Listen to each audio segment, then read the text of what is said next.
19 Mei 2026 menjadi hari yang sangat penting bagi sepak bola Brasil setelah Carlo Ancelotti resmi mengumumkan daftar 26 pemain yang akan dibawanya ke Piala Dunia 2026. Pengumuman skuad pertama Don Carlo sebagai pelatih Seleção langsung menyita perhatian publik dunia karena memperlihatkan kombinasi menarik antara para pemain senior berpengalaman dan generasi muda, penuh potensi yang diproyeksikan menjadi masa depan Brasil. Namun, dari semua nama yang diumumkan, satu sosok jelas menjadi pusat perhatian terbesar, Neymar. Setelah melewati begitu banyak spekulasi, tuntutan publik, keraguan, hingga perdebatan panjang soal kondisinya, pangeran sepak bola Brasil itu akhirnya kembali dipanggil ke tim nasional dan akan menjalani Piala Dunia keempat dalam kariernya. Menariknya, ini juga menjadi pertama kalinya Neymar dipanggil langsung oleh Carlo Ancelotti sejak sang pelatih resmi menangani Brasil. Lalu, seperti apa wajah skuad pilihan Don Carlo untuk membawa Brasil kembali mengejar kejayaan dunia? Simak sampai tuntas.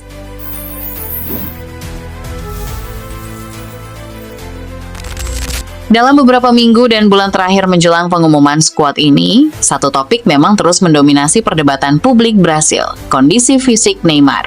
Carlo Ancelotti bahkan belum pernah sekalipun memanggil sang bintang dalam laga persahabatan sebelumnya. Pelatih asal Italia itu berulang kali menegaskan bahwa Neymar hanya akan dipanggil jika berada dalam kondisi 100%, bukan 90%, bukan 80%. Karena itulah, ketika nama Neymar akhirnya muncul dalam daftar resmi skuad Brasil untuk Piala Dunia 2026, pemanggilan itu terasa jauh lebih besar dari sekadar keputusan biasa. Momen tersebut bahkan berubah menjadi simbol penting dari era baru timnas Brasil di bawah kepemimpinan Don Carlo. Apalagi, suasana pengumuman skuad kali ini memang dibuat sangat megah. Carlo Ancelotti baru saja memperpanjang kontraknya bersama CBF dan dipastikan akan menangani Brasil setidaknya hingga tahun 2030. Acara besar tersebut digelar di Museum of Tomorrow, Rio de Janeiro, dan dihadiri sekitar 1.000 orang. Ada pidato dari Presiden CBF, video institusional, kampanye sponsor, hingga penampilan spesial dari Ludmilla sebelum akhirnya nama-nama pemain resmi diumumkan ke publik dunia. Skuad Brasil kali ini diisi banyak pemain yang tampil di level tertinggi sepak bola Eropa. Nama-nama seperti Vinicius Junior dari Real Madrid, Alisson Becker bersama Liverpool, Matheus Cunha di Manchester United, hingga Marquinhos dari Paris Saint-Germain kembali menjadi tulang punggung Seleção. Dalam daftar tersebut, sejumlah pemain senior tetap dipertahankan demi menjaga keseimbangan tim. Salah satu yang paling menonjol tentu Casemiro. Gelandang senior Manchester United itu masih dianggap sebagai sosok penting di lini tengah berkat pengalaman dan kepemimpinannya. Terlebih, ia telah mencetak 73 gol sepanjang karier profesionalnya. Di bawah mister gawang sendiri, Brasil kembali mengandalkan Alisson Becker sebagai pilihan utama. Kiper Liverpool itu tercatat telah memainkan 332 pertandingan sepanjang karier profesionalnya bersama klub Inggris tersebut dengan torehan 137 clean sheet dan 305 kali kebobolan. Pada sektor pertahanan, Brasil masih dipenuhi nama-nama berpengalaman seperti Marquinhos, Danilo, Alexandro, hingga Thiago Silva. Marquinhos bahkan kembali dipercaya menjadi kapten tim nasional Brasil berkat pengaruh dan konsistensinya bersama Paris Saint-Germain. Selain itu, ada pula Gabriel Magalhaes, Bremer, dan Wesley yang ikut memperkuat lini belakang. Kehadiran kombinasi pemain senior dan pemain yang sedang berada di puncak performa ini diharapkan mampu membuat pertahanan Brasil tetap solid menghadapi tekanan besar di Piala Dunia 2026. Sementara di lini tengah, Casemiro diproyeksikan tetap menjadi jangkar utama dalam menjaga keseimbangan permainan Seleção. Ia kemungkinan akan bekerja sama dengan Bruno Guimaraes, Lucas Paqueta. Kombinasi tersebut membuat lini tengah Brasil terlihat memiliki keseimbangan antara kekuatan fisik, kreativitas, dan pengalaman dalam pertandingan besar. Namun, pengumuman skuad ini juga diwarnai absennya sejumlah pemain penting. Rodrigo, Eder Militao, dan Estevao dipastikan tidak masuk daftar karena masih dibekap cedera serius. Kehilangan tiga nama tersebut tentu menjadi tantangan besar bagi Ancelotti, terutama Rodrigo dan Militao yang selama ini menjadi bagian penting dalam struktur permainan Brasil. Untuk urusan lini depan, Brasil masih sangat bergantung pada ketajaman Vinicius Junior yang tampil luar biasa bersama Real Madrid dalam beberapa musim terakhir. Vinicius tercatat sudah mencetak 127 gol dari 374 pertandingan bersama Los Blancos di semua kompetisi. Selain Vinicius, Matheus Cunha juga diprediksi akan memiliki peran penting setelah menunjukkan performa menjanjikan bersama Manchester United dengan torehan 9 gol dari 34 pertandingan.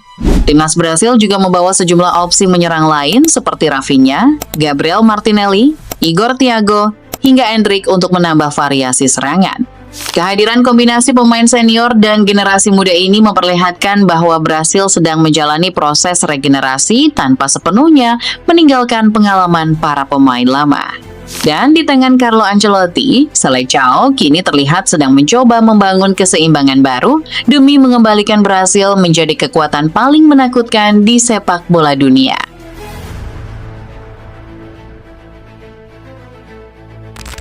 Sebagai negara dengan koleksi 5 trofi Piala Dunia, Brasil tentu datang ke edisi 2026 dengan ekspektasi yang sangat tinggi. Carlo Ancelotti pun tampil penuh percaya diri menghadapi turnamen ini. Pelatih asal Italia tersebut menilai skuad Seleção saat ini memiliki kualitas untuk bersaing melawan siapapun di dunia. Kehadiran Ancelotti juga membawa harapan baru bagi Brasil yang sedang memburu gelar juara dunia ke-6 sepanjang sejarah mereka.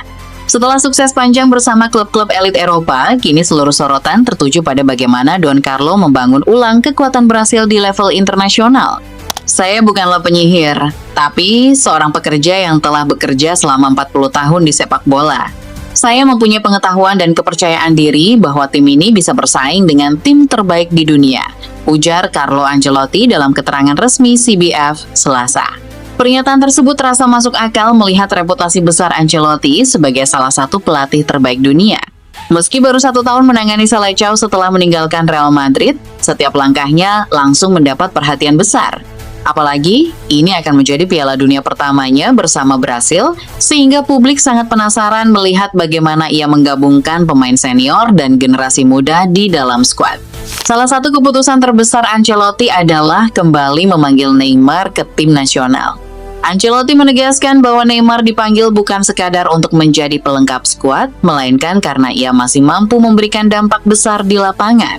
Kami memilih Neymar bukan karena kami berpikir dia akan bagus sebagai pemain cadangan, tapi karena dia bisa memberikan kualitas di tim, terlepas dia akan memperoleh berapa menit di lapangan, tutur Ancelotti dikutip dari Antara, Selasa, 19 Mei 2026.